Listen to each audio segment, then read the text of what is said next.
Les Belges sont les champions de l'épargne-pension sous ses différentes formes, telles que le fonds d'épargne-pension classique, l'assurance épargne branche 21 ou l'assurance investissement branche 23. Aujourd'hui dans Z Insurance, nous découvrons les opportunités que l'assurance investissement branche 23 offre aux entreprises désireuses de proposer une assurance groupe à leurs employés. Explication de Thomas van der Donk de NN Belgium Delta Lloyd. Alors bonjour Thomas, merci d'avoir accepté notre invitation. Pourriez-vous nous expliquer l'assurance groupe à l'heure actuelle, reste-t-elle un avantage extra-juridique intéressant? Les employeurs souscrivent une assurance groupe au profit de leurs employés, afin que les employés puissent profiter d'une pension complémentaire. Et en Belgique, ceci est une option fiscalement intéressante. Beaucoup plus intéressante, par exemple, qu'augmenter le salaire, vu que ceci est beaucoup plus taxé. Mais d'un autre côté, la loi sur les pensions complémentaires oblige à l'employeur de garantir un taux d'1,75% sur les primes patronales et personnelles.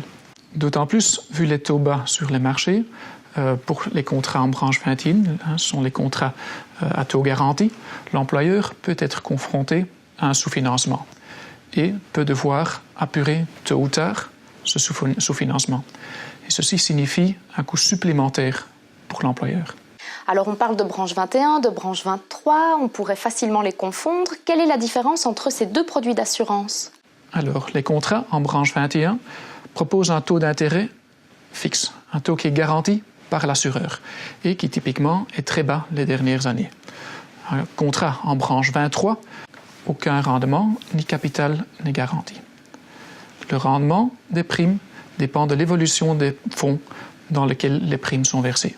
Est-ce que la branche 23 est également proposée et adaptée aux entreprises et quel est son principe?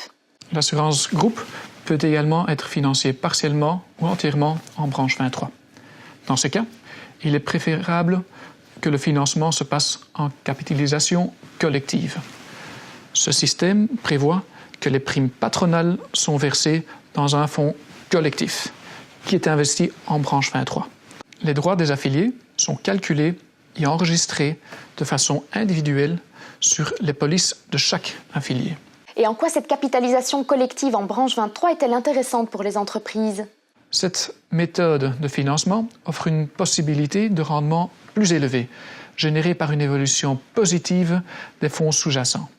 Par ailleurs, l'assurance groupe est typiquement un produit qui vise le long terme et qui est financé par des versements périodiques, ce qui permet de limiter partiellement l'impact de la volatilité d'un financement branche 23.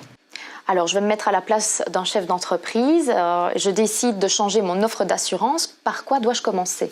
Une telle modification implique qu'une procédure d'information et de consultation soit respectée. Celle-ci est souvent plus facile et moins formelle pour les PME que pour les plus grandes entreprises. Différents types de formalités devront être accomplis en fonction de la situation de l'entreprise et des modifications voulues. Et vu la complexité de cette matière, j'imagine qu'un encadrement par des professionnels est vivement souhaité. Oui, tout à fait. Je conseille à chaque employeur de se faire conseiller par un expert dans la matière. Eh bien, merci beaucoup Thomas pour tous ces éclairages. Merci également à nos téléspectateurs de nous avoir suivis. À la semaine prochaine dans un nouvel épisode de Z Insurance.